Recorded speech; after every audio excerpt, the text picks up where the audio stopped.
Era finales de octubre de 1993 y John Matthews de Myrtle Beach, Carolina del Sur, acababa de conseguir una cita con Sarah, una de las chicas más populares de la escuela, y había planeado la noche perfecta para los dos. Una casa embrujada acababa de instalarse en la ciudad, y él, como muchos otros, pensó que podía usar eso como una oportunidad de impresionar a su cita. Ya había ido a la atracción, por lo que sabía exactamente cuándo rodear a Sarah con el brazo, cuando uno de los actores disfrazados o animatrónicos intentara asustarlos. Si alguno de ellos se acercaba demasiado para su comodidad, incluso podría golpearlos, solo para mostrarle a Sarah lo valiente que era. Esa sería una forma segura de impresionar a cualquier chica. Sin embargo, John no tenía idea del horror real que le esperaba a él y a su cita al otro lado de las puertas de esta casa de diversión aparentemente normal.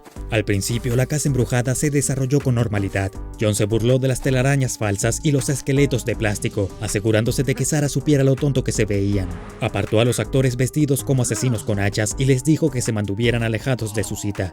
Estaba oscuro, por lo que realmente no podían verse las caras, pero John supuso que Sarah probablemente estaba impresionada. En términos generales, la cita iba bien, hasta que llegaron a una habitación que John no había visto la primera vez que había venido. Parecía que se había agregado de la noche a la mañana, pero al mismo tiempo no encajaba con el tema.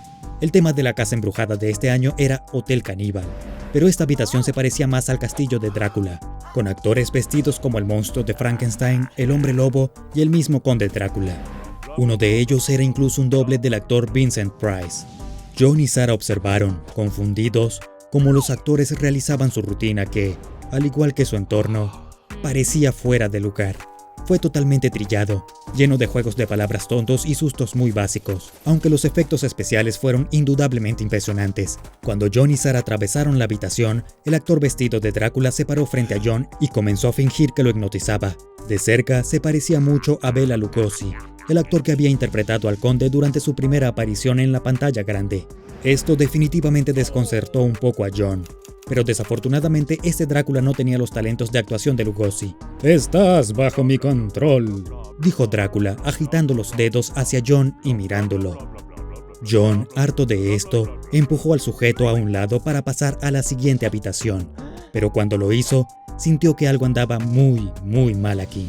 Prácticamente arrastró a Sarah lejos de ver al hombre lobo transformarse y corrió el resto del camino a través de la casa. Toda su valentía había desaparecido. Sarah le preguntó a su cita qué le pasaba y él no le dijo. ¿Cómo podía hacerlo sin parecer loco? Cuando tocó a ese actor que interpretaba a Drácula, algo no se sintió bien. Incluso a través de su traje y su capa, John podía decir que estaba mal. Era rígido y frío, no como un ser humano, sino como un robot o un muñeco de cera. Esta es solo una de las múltiples quejas de las atracciones de Halloween en los Estados Unidos que motivaron la acción de la Fundación SCP. Varios testigos describieron haber visto personas que se parecían a monstruos de películas clásicas o modelos de cera vivientes de esos monstruos, apareciendo en varias casas encantadas, laberintos de maíz, carnavales y centros comerciales de todo el país. La fundación ha designado a este grupo de actores de cera como SCP-4153. Durante las actuaciones, SCP-4153 usa cera para alterar su apariencia, producir accesorios, incluida sangre falsa, e incluso manipular objetos de cera desde lejos. Si bien esto da como resultado algunos efectos especiales asombrosos, el contenido de las actuaciones tiende a ser clásicos de una casa embrujada. En su mayoría hacen cosas como recrear escenas de películas de terror clásicas y contar chistes espeluznantes con un poco de sangre falsa por aquí y por allá. Cuando la fundación llegó a la atracción de Myrtle Beach, detuvieron a los diversos personajes de cera y determinaron que su extraño parecido con los personajes de terror clásicos no era solo maquillaje. Después de los horrores que algunos de estos empleados de la fundación habían visto en el trabajo, los modelos de cera vivientes del monstruo de Frankenstein y Drácula parecían casi lindos en comparación. El grupo de actores de cera fueron llevados al sitio 9 para interrogarlos y contenerlos. El primer miembro de la compañía que fue entrevistado en el lugar fue Drácula, apodado SCP-4153-017. Fue entrevistado por el agente Timothy West, quien no quedó impresionado con el truco de Drácula. Trató de hipnotizar al agente West, un acto al que se negó rotundamente a ser partícipe. Drácula no le proporcionó al agente aparentemente ninguna información útil. Solo respondió a preguntas con clichés como «Estábamos todos muertos desde el principio» y «El registro viene desde dentro de la casa». La siguiente figura de cera en ser interrogada fue el monstruo de Frankenstein, también conocido como SCP-4153-015, quien fue entrevistado por la agente Samantha Henwick. Al igual que SCP-4153-017, se mantuvo completamente en personaje durante su entrevista. SCP-4153-015 parecía realmente creer que era el actor Boris Karloff, quien interpretó al monstruo de Frankenstein en la década de 1930. El SCP habló en una imitación exacta de la voz y los patrones de habla de Karloff, y habló con la agente Henwick como si fuera otro actor en el set de una película. Habló sobre lo honrado que se sentía de ser parte del proyecto, y preguntó, ¿estamos rodando?, cuando notó que la conversación estaba siendo grabada. La agente Henwick respondió a los comentarios del SCP con confusión, un hecho que interpretó como que ella estaba manteniendo su personaje. Como un verdadero actor, se tomó un momento para prepararse antes de arrancarse la cabeza, para horror de la agente Henwick. La última y probablemente más interesante de las entrevistas realizadas en 1993 fue con la figura de cera que se parecía a Vincent Price, más específicamente a Vincent Price en su papel de Henry Jarrod en Terror en el Museo de Cera de 1953, una película sobre un escultor loco que hacía figuras de cera con los cadáveres de sus víctimas. Esta figura de cera fue designada SCP-4153-036 y fue entrevistada por el agente Gerald Penn. Penn comenzó la entrevista con una pregunta simple: ¿por qué siguen intentando asustar a la gente? SCP-4153-036 tenía una respuesta igualmente simple: porque cualquiera intenta asustar. Porque es divertido ser asustado, casi tanto como ser quien asusta. Penn se mostró escéptico y señaló que el acto de las figuras de cera no era especialmente aterrador. El SCP se rió con desdén y le dijo a Penn que tuviera algo de respeto por los clásicos. Penn todavía no se lo creía. Llevaba 20 años en la Fundación SCP para ese momento y había visto suficiente horror real como para que los llamados clásicos no tuvieran ningún efecto en él. Presionó a Price por respuestas, pero en lugar de responder con una respuesta directa, Price se lanzó en un discurso sobre sus sentimientos sobre los monstruos. Dijo: hoy en día cualquier patán con un cuchillo para carne cazando pandillas de adolescentes es un monstruo. No hay astucia, ni humor, ni ingenio. ¿Dónde está la pasión? ¿La artesanía? ¿Dónde está el sentido del teatro? ¿Te gustaría saber algo peculiar? Casi nunca he actuado de monstruo. He actuado de villanos, por supuesto, pero no de monstruos. Solo los hombres asediados por el destino son llevados a la venganza. Aún así, siempre les he tenido cariño. Incluso de niño simpatizaba más con el monstruo que con el héroe. El agente Penn, quien en ese punto estaba realmente cansado de toda la teatralidad, comenzó a intervenir. Pero cuando abrió la boca para hablar, solo pudo pronunciar algunas palabras antes de que su lengua se entumeciera y se pusiera rígida en su boca. Ya no podía moverla.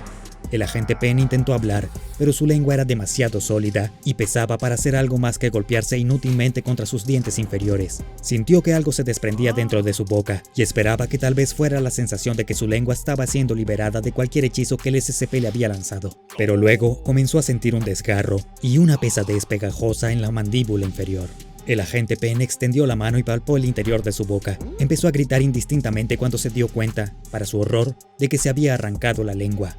Se la sacó de la boca, y cuando la sostuvo en su mano, sus temores se confirmaron. De alguna manera, se había convertido en nada más que un trozo de cera. Ahora completamente sin lengua, el agente Penn continuó balbuceando frenéticamente, sin duda tratando de maldecir a la criatura de cera sentada frente a él.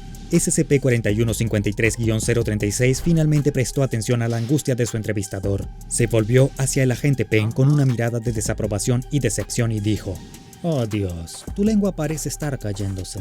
Espera, permíteme». El SCP se inclinó hacia el agente Penn y aunque el agente quiso resistirse, descubrió que ya no podía mover los brazos. De hecho, todo su cuerpo se había entumecido y estaba rígido, al igual que la lengua de cera. El único movimiento que fue capaz de hacer fue abrir la boca cuando el facsímil de cera de Vincent Price comenzó a moldear su lengua de nuevo a la forma adecuada, y la volvió a unir dentro de la boca del agente Penn. El agente Penn gimió, incapaz de hacer nada mientras las manos del SCP estaban en su boca. La criatura dijo: «Silencio, advertí sobre esto. Dije que no se debe perturbar la cera antes de que se endurezca. Esta es una parte crucial del proceso. Necesita solidificarse. De lo contrario, se arriesga a perturbar la representación». Para cuando se le volvió a unir la lengua y se volvió a sellar, el agente Penn estaba al borde de las lágrimas. Gorgoteó, jadeando en busca de aire, moviendo la lengua en su boca para asegurarse de que funcionaba. El SCP regresó a su asiento, satisfecho con su propia obra. Espléndido, espléndido, como nuevo. Ahora desde el principio, ¿de acuerdo?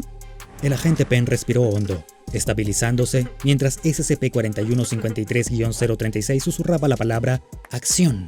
Penn reanudó la entrevista con la misma pregunta simple: ¿por qué siguen intentando asustar a la gente? SCP-4153-036 dio la misma respuesta simple: ¿por qué cualquiera intenta asustar? Porque es divertido ser asustado, casi tanto como ser quien asusta. La entrevista continuó durante solo unos minutos más, y ambas partes repitieron solo las cosas que habían dicho anteriormente en la grabación. El registro termina con SCP-4153-036 una vez más diciendo: ten algo de respeto por los clásicos. Poco después de que concluyó la entrevista, la administración de la fundación perdió completamente el contacto con el sitio 9. Se envió un destacamento móvil para investigar la causa de esta pérdida de contacto, y al llegar, encontraron una brecha de contención catastrófica. Ni un solo miembro del personal en el lugar fue encontrado con vida, y extrañamente, todos sus cuerpos parecían estar cubiertos con cera. Un examen más detallado reveló que esta observación inicial no era el caso en absoluto. No solo estaban cubiertos de cera, no. Todos los miembros del equipo del sitio 9 habían tenido sus órganos principales, incluida la piel, extraídos quirúrgicamente y reemplazados con cera esculpida. Por supuesto, se asumió que esto era obra de SCP-4153, pero curiosamente, las autopsias sugirieron que la extracción de los órganos había ocurrido semanas antes de la aprehensión de SCP-4153, a pesar de que todo el personal del sitio parecía estar vivo y bien, hasta la brecha de contención. Aparte de ser reemplazados por cera, los cuerpos no sufrieron daños. Parecía que todos acababan de caer muertos al mismo tiempo. Sin embargo, había un cuerpo que era diferente, el del agente Gerald Penn. El cuerpo decapitado del agente Penn se encontró en la misma celda de contención que se había utilizado para SCP-4153-036. Junto al cuerpo había una fotografía que mostraba a SCP-4153-036 sosteniendo la cabeza gritando del agente Penn, y en la parte de atrás se escribió una sola oración: de un aficionado del horror a otro, mantén la cabeza en alto. Todas las instancias de SCP-4153 siguen sin ser contabilizadas, y el destacamento IOTA-10, también conocidos como los malditos federales, continúa monitoreando nuevos avistamientos e informes de actividad que puedan estar vinculados con la compañía de cera. Con suerte algún día serán llevados a la fundación y contenidos. Y tal vez todo lo que realmente necesiten es conocer a alguien con un aprecio suficiente por los clásicos. Ahora para algo de los archivos más aterradores de la Fundación SCP. Echa un vistazo a SCP-096, el chico tímido, o SCP-106, el viejo.